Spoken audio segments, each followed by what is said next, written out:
What's going on, everybody? With 13 Lives coming out, it's playing in select theaters this Friday.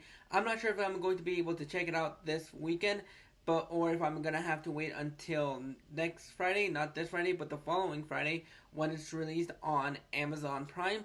So, with that coming out, I wanted to talk about the documentary that this story is going to be based on. And this documentary chronicles the enthralling against all odds story about these 12 kids and their soccer coach who were trapped in the cave in northern Thailand in 2018, and the rescue to get these kids out and the soccer coach alive and well.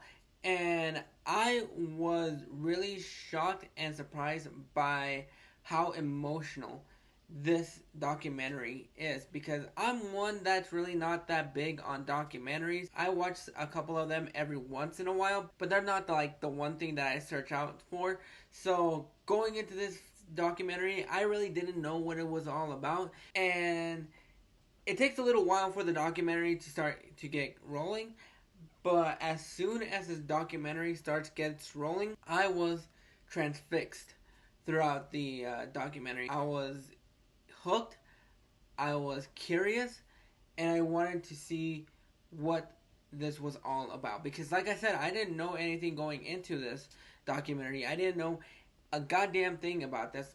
Sorry for my language, but I didn't know anything about it. And the way that this documentary was filmed and the way that it was told, there were so many emotional moments, and it's hard to believe that this was an actual thing that actually happened, but it did. And that is where this story really gets going, because even though it takes a while to get going, it was so emotionally captivating to know that this actually happened. And I think for the most part, I really like the way that the footage was cut out. I think Jimmy Chin and Elizabeth Chai, I am not going to pronounce the last name because it is very hard to pronounce, and I suck at pronouncing names. So I'm not even gonna attempt that. So I'm just gonna leave it at that. So Jimmy Chin and Elizabeth Chai did a really good job editing these footage and telling a very compelling story. The way that it looked and the way that it flowed, I think it was a very naturally flowing documentary that was able to get it going. Sometimes it does feel like it's a little bit rushed. There are moments in this documentary where you feel the claustrophobia of the divers going into the cave and trying to get these kids out the best and safest way that they possibly can. And just the way that they look, like as soon as you see the kids just scared and alone, it will give you goosebumps and the tears will begin to flow. And that is when I'm like, okay, this is something very, very special. And it's probably one of the best documentaries that I've seen, probably since the Mr. Rogers documentary, Won't You Be My Neighbor. I think this was a powerful documentary. One of the best documentaries that I've seen in recent years. And that's probably mostly because I'm not really big on the documentary side. But going into this into this documentary, and seeing everything play out, even though you're watching a documentary, you're still like, this cannot actually have happened, because it feels like it's an impossible story to tell. But just like the 33 Chilean miners that were trapped back in 2010, I believe, is when they were trapped. You hear stories like these, and it's really hard to know when it's real and when it's not, because you want it to be fictionalized, but it's not. It's an actual thing that actually happened. The way that the documentary was cut out, I thought it was beautiful. It was emotional. It was heartbreaking to see, because these are just 12-year-old kids. They don't know if they're going to make it out alive. You got divers and people on the outside trying to make promises that they don't know if they're going to keep. And it's going to be very interesting to see how Ron Howard is going to tell this story in 13 Lives. I've not seen the trailer for that film, so I don't know how much creative liberty they're going to be taking with this story. But the documentary as its own thing, even though it takes a while to get into, and it does feel like it's rushing a couple of times, and it doesn't feel very cohesive or very structured very well.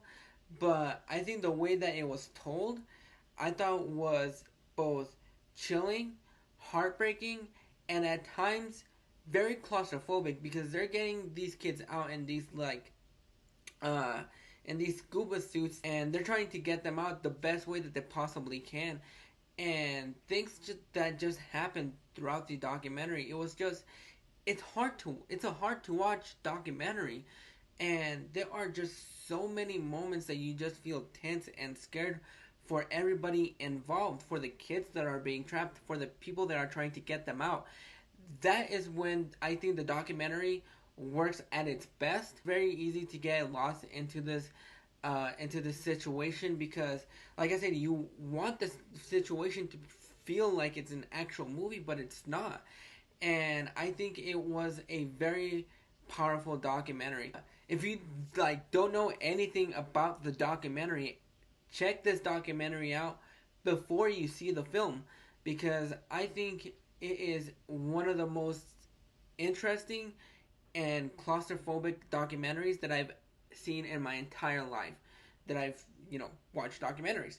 But it was just so powerful and chilling that this actually happened. But I really enjoyed this, and seeing it on the big screen, I thought was fantastic. When this film came out, I wasn't even sure if I wanted to see this film, because I didn't know anything about it.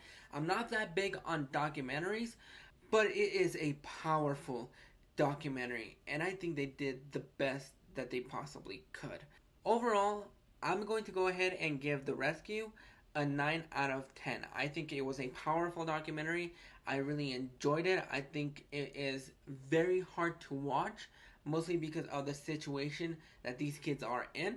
But I think before you watch the film by Ron Howard that's going to be released on Amazon Prime, watch this documentary first, because I think you're going to have a bigger appreciation for the film. And even if you watch both of them, I think you're going to be able to separate them both, because once the documentary, once it's telling the story, the other one is telling a fictionalized story around this true story.